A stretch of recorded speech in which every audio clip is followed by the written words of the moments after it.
Գյորջյան Կասկադ 60 ամիս փուլային վճարում բազմաթիվ առավելություններ։ Ես ասեք, ես չգիտեմ իրավական կողմը հարցը, այսինքն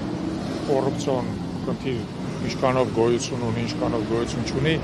այդ մասին չեմ ուզում որևէ մեկնաբանություն տամ։ Ես ուզում եմ մեկնաբանություն տամ նրան, ինչ որ մենք տեսել ենք։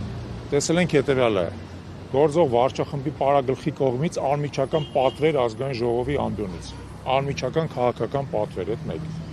Երկրորդը տեսել ենք ինչպես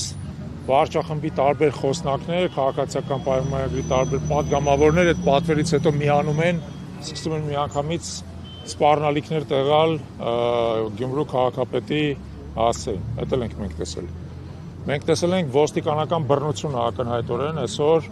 թե ինչպես է քաղաքացիների նկատմամբ բռնություն կիրառվում, ինչպես է նստեցան անպաշտպան եւ որևէ դիմադրություն ցույց տվող քաղաքացիների նկատմամբ կիրառվում բռնություն, նրանց բերման են ենթարկում, փորձում են հիմա որոշ քաղաքացիների նկատմամբ քրեական գործեր հարուցել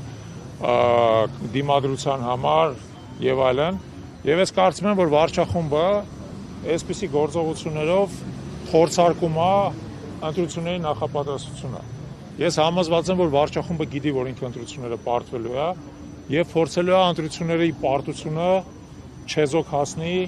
բռնության միջոցով, այսինքն քաղաքացիներին ահաբեկի բռնության միջոցով, որպեսզի քաղաքացիները չկարողանան ընտրությունների վրա ազդել, որպեսզի մարդիկ մնան տունը,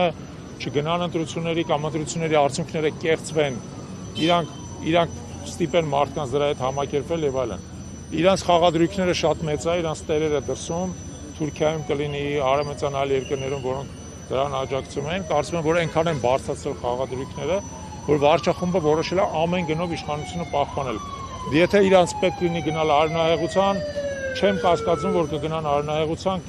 պետք լինի գնալ բռնության, չեմ կասկածում, որ կգնան բռնության, կեղծիքների ոնց որ այսօր են անում, չեմ կասկածում, որ գնան կեղծիքների։ Իդեպ ես ասեմ, որ այս բոլոր ձայնագրությունները եւ այլն, որ հայտնվում են, ասենք օրինակ ձայնագրությունը, որ մի քանի օր առաջ տեսանք Նաթան Սրբազանի եւ այլն։ Այս ամեն ինչ ապօրինի է, այս ձայնագրությունը չպետք է տեղ ունենան ընդհանրապես, շնորհակալություն։